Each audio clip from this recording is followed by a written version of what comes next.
So yun po no, what's up sa inyo mga kachap. Ang pagkakaiba sa abroad at Pilipinas. Sa Pilipinas, swerte ka na kasi nasa abroad ka. Sa abroad, swerte sila kasi sweldo ko napupunta sa kanila. Sa Pinas, lagi ka naaalala kasi nakikita ka nila sa mga post mo or mga picture na nakikita nila sa Facebook, yan ganyan. Sa abroad, naalala ka naman nila lalo na kapag may kailangan sila.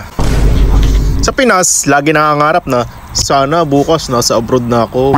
Sa abroad, lagi ka na naginip na sana nasa Pinas ka na. O diba? Oy! Sa Pinas, libre dito, libre doon. Sa abroad, tipid dito, tipid doon. Sa Pinas, amo ka. Sa abroad, alipin ka. Sa Pilipinas, sarap kumain at matulog.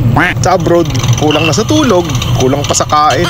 Kung sa Pinas, itlog, noodles, at dilata ang kinakain kapag kagipit.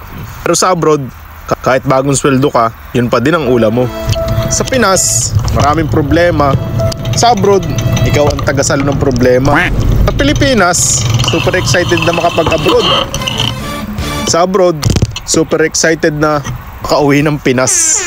Hindi natin mauunawaan ang totoong kahulugan ng salitang OFW or abroad hanggat hindi tayo mismo nakakaranas.